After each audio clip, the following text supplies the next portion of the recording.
Mika and the Witch's Mountain is an adventure broom flying package delivery game. This game was in early access for about a year, but released into full release just a few weeks ago. It is a very chill kind of game, almost the complete opposite of the last game I reviewed. So this is another one of those games where I accepted a key to cover it, and now I'm obliged to make a review on the game. This is something I have done a few times before and had no problems with, but this game, I had a bit of trouble finding anything to say about it. And I'm going to be upfront with you all, like, this game is fine, but it's just kind of forgettable. And I know that sounds like a harsh thing to say, but I know it's forgettable because I forgot that I've actually played this game before. I don't know when, but at some point in time, I think it might have been a Steam Next Fest or something, I played the demo for this game and then I just forgotten about it. And had I remembered that I had played this game before, I never would have accepted a key for it. And that's not because the game is bad, but because I know that I just wouldn't have liked it that much.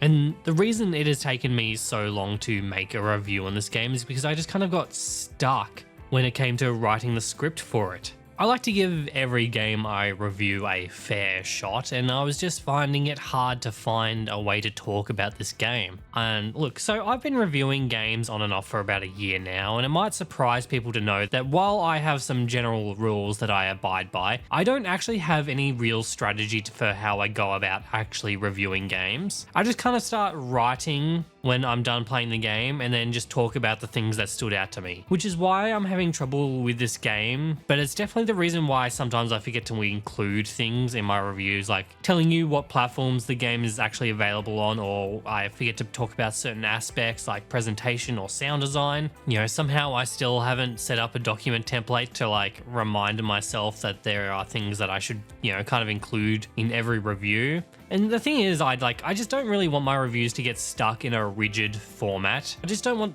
reviews to become just a checklist of things, which is definitely what the draft version of this script used to feel like. And, you know, it's fair to say that I was unhappy with how the video was shaping it up to be, so I just kind of left it until I could think of something because I just got stuck, and I don't think I've ever been so stuck on a script before because I was just unhappy with how it looked. And because you are now watching this video, it means I did think of something. And I think the best way to talk about this game in a way that just doesn't make it seem like, you know, it's just another review of a game that I don't feel anything too strongly about, is I kind of want to talk about my review process. And more specifically about how I think about games. And, you know, as I continue to review games, I think it is important for viewers to not only understand what I'm saying, but why I'm really saying it. Video games are a very subjective medium, and as such, reviews can also be very subjective. I hear people say a lot that when looking for a reviewer to watch, that you should always look for someone with the same tastes as you. And even though that statement has some element of truth to it, I think it is more important to know the reasons why they like the things that they do and don't like things. And that's why today I'm going to do something a bit different with this review, and I'd like to use Mika and the Witch's Mountain as a way to kind of explore a bit deeper into my mindset when it comes to reviewing games. And look, this is still going to be a review of Mika and the Witch's Mountain, and if the developers of this game are watching, I am going to give your game a fair shot. Every game deserves that. So, you know what, let's start with that. Giving a game a fair shot. What does a fair shot mean in my book? So when I set out to review a game, I will play it until I feel like I have seen everything that the game has to offer. And once that I have felt like I have seen everything, then I will play the game until I am personally done with it. Feel like are the key words in that sentence. With Mika and the Witch's Mountain, there are time trial races, and I think there's about 9 of them. I played probably 4, and they all felt like they played the same way. So I don't think I need to play the other 5 to, you know, figure out that the rest are going to play kind of the same way. They're fun things to do, but I didn't really feel like I wanted to play them. If the game did somehow switch up the format of the time trials after that point, I don't feel like that's on me. for missing out on it. You know, the time trials aren't bad, but if I forced myself to complete all of them, then I do think I would have came out of the game with a more negative outlook. They were a fun side thing to do to break up the gameplay, but I didn't feel like I wanted or needed to play all of them. And while we're on the topic of forcing myself to play games, this might be a good time to talk about the times I am obliged to make a review. So my general rule is if I accept a free key to play a video game, then I will review it. I think that it's only fair that if the developers are willing to put up a key, then I should actually do something with it. In turn, I think that it is only fair that I let the audience know any time that this happens, which in the case of Mika and the Witch's Mountain, I did receive this key for free. Not directly from the developers, mind you. I have signed up to this service called Keymailer, which is kind of a middleman that lets developers send keys to creators without like kind of direct interaction between the two. I have received keys directly from developers before, and I've used Keymailer a couple of times, and I think it doesn't really matter how. As long as I get the key for free, then I should, disclose this to you anytime that it happens. And while I don't think it personally makes a difference if I bought the game myself or received a key for free, I think it is always important to let you, the audience, know so that you guys have the information to, make your own decisions on that. Now, there are times when giving a game a fair shot doesn't work. That time comes when a game is just kind of outright bad, and that's where things kind of get a bit more complicated. Trying to see everything that a bad game has to offer can be like almost impossible at times, and if I have to stop playing because a game is, really, really bad or has technical issues that stop me from experiencing everything that I want to, then that's when the review changes. The more I've been reviewing games, the more I've realized that when I make a review or a video about a game, then I feel that there is a duty of care that needs to be taken. This is most important when it comes to writing a review on a bad video game. That is why I always try to double and triple check anything that I say about the game can be kind of proven and validated. Luckily, Mika and the Witch's Mountain is not a bad game, but disliking any part of a game needs to have well-explained reasons. Saying that I just didn't like it isn't really good enough. Bad reviews are admittedly easier to write, and I think a lot of people who do this kind of content would agree. It is just easier to point out the flaws of a game and talk about how those flaws made you feel, because anger and disappointment are very strong emotions. And even though I try to make sure I get everything right, I do feel like when I make negative reviews, the scripts come out just so much faster than ones that are positive. And I don't go out of my way to play bad video games, nor do I take joy in making videos tearing them down, but I will admit full-heartedly that they are just easier to make. So I kind of want to start off this review talking about story, writing, and presentation. Story and writing usually go hand in hand, especially when the game has little to no voice acting like this one. The game begins with Mika, who is our playable character, going to start an apprenticeship with a well-renowned witch, only for the witch to push her off of a mountain as a test to see if Mika can fly her broom correctly. Mika lands on the beach below the mountain with her broom broken. Her goal is to make it back up to the mountain, but she can't afford to have her broom repaired, so we must go and make deliveries to make money to repair our broom so we can take it back to the witch. As a story, it is very low stakes. A lot of it is told through text with the occasional character grunt or sigh, depending on the mood. The writing itself isn't, fantastic, but it does the job. It's all very cutesy and, Saturday morning cartoon-esque. There is a cast of fun and colourful characters, but there isn't a whole lot of depth to them all. Not that it's a bad thing, because I don't think that's what the game was aiming for. The game is presented in a very cutesy way. The 2D art of the characters when they're, speaking in the text boxes is really cute. And there are a few 2D animated sequences throughout the game that actually look really fantastic that I kind of loved.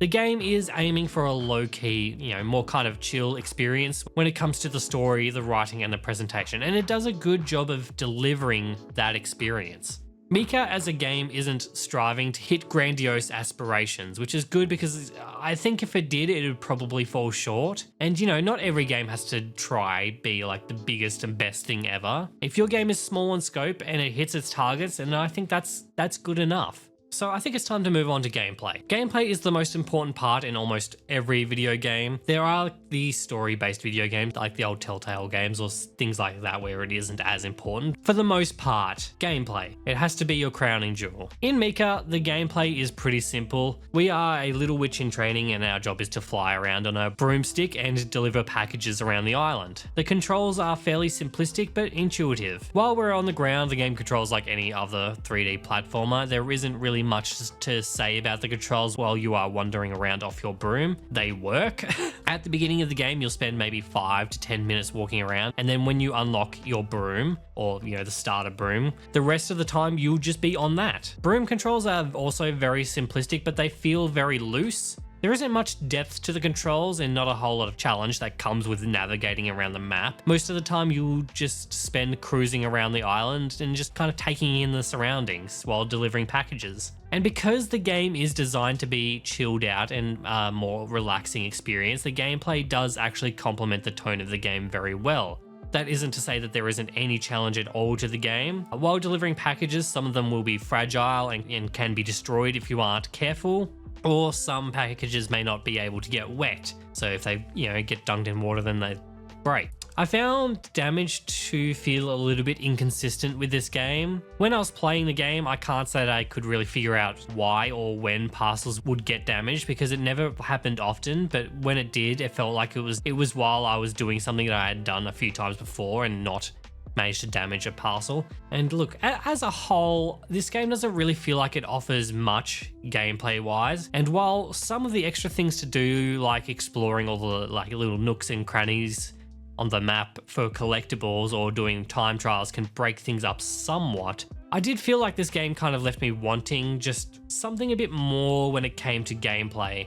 And, something more to do when going back and forth between all the residents and delivering packages. And it feels a bit weird to ask of that for a game that just going for a kind of a relaxing experience. But I think that there is a fine line between, relaxing and boring. And I don't think the game crosses the line into boring, but it is kind of just on, it rides the line a little bit sometimes. So let's talk about art style. I already touched on 2D artwork in this game somewhat, which I think all looks beautiful, but that isn't what we see for most of the game, which is in 3D, all of which does actually look very nice. Again, the game is going for a certain tone, and the art style does deliver on that front. The game isn't drop dead gorgeous or an eyesore, and it's just kind of pretty, and I'll leave it at that. An art style only really needs to be cohesive with the game it's trying to be. There isn't anything that I look at in this game and think that it is just completely out of place. Not that that's really a common problem I run into games these days. There was a period of time where art style was at the forefront of problems within modern gaming, back in the days of beige FPS games, where for some odd reason all of these games just had this weird browny beige filter over everything and they just look like crap. It's kind of very rare that I run into a game in 2025 and think that it doesn't have some kind of artistic vision behind it or a reason why it wants to look the way that it does. Moving on to music. Music is one of the most subjective pieces of media to exist, but when it comes to video games, I find it one of the easiest things to look at. Music in video games has a very specific function, and that is to complement the tone of the game. But great music will set the tone of the game. The best way I can kind of describe the difference between the two is how dependent the game is on its music. A soundtrack that can complement the tone of the game is something like Grand Theft Auto 5. And I don't mean the licensed tracks of the game, I mean the actual original soundtrack, the stuff that plays during the missions and heists. The soundtrack is great, it complements the gameplay, but it isn't doing much of the heavy lifting. Something like Hotline Miami's soundtrack or Persona 5, where without it, a big chunk of how the game presents itself and its tone is just gone. And that's the kind of music that I think sets the tone of the game. If music in any video game can just hit the goal of, for me, complementing the tone of the game, then I think that's a win. I don't expect anything more than that. It is very rare for the game to be a tone setter, and those are just the really special ones. And look, I don't think you have to particularly like the music to be able to tell if the soundtrack is able to do any of those things. In Mika, the music complements the tone, in my opinion. It is very peaceful with a hint of whimsy to it, and it does everything that it needs to do. I think the art style is the leading factor of how the game presents itself and, sets the atmosphere of the game, and I think that is okay. My only big issue with the music is how it transitions between tracks. The music in Mika will change depending on what part of the island you are in, and to do that, it'll just do a simple fade in and out, which sometimes leaves a couple of seconds of dead air between tracks, which I don't really like. Or in some cases, the music just doesn't come back on, which left me flying around in almost complete silence with only the game's questionable sound design to fill in the gaps.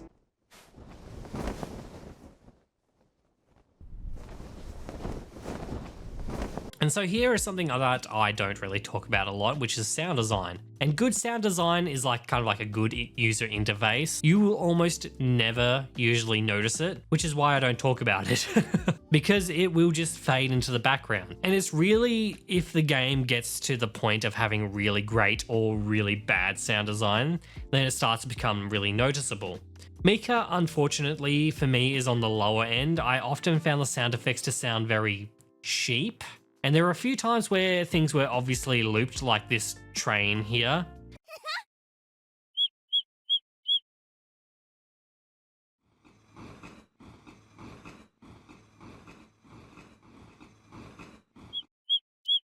That's probably the worst it gets, and it leads me to a topic that I think is worth talking about. And that is, when do you give a game a pass? And what I mean by that is, when do you forgive a game for its faults? Or when do you put them on blast? And this is kind of a personal thing, because I do like to play a lot of indie games, and indie games are usually like rougher gems. They're like never usually as tightly designed as AAA titles. They're almost usually doing something different to everyone else. The first criteria for, when do you give a game a pass is, who the game is being made by. If a AAA game series such as Call of Duty that costs a full premium price has hundreds, if not thousands of people putting work to the game, and this was all that they could come up with, then yeah, that's a big problem. But this is an indie game made by a handful of people. It's smaller in scale, and it's not going to have a level of shine to it that a game made by hundreds of people should have. It's really how much of a problem detracts from the overall game experience, which is the driving factor. Indie games get a little more leeway when it comes to these kinds of things from me because, it can be hard to cover everything. As to whether games get a pass or not, things can get a bit more dicey when it comes to games that aren't finished, like early access games, which I think needs a whole video to itself to explain my kind of feelings on early access. So I'll just give you this little analogy to explain my take on early access games, and hopefully it's not too full of holes. Think of an early access game as buying like a slice of pizza with the promise that you'll get the rest later.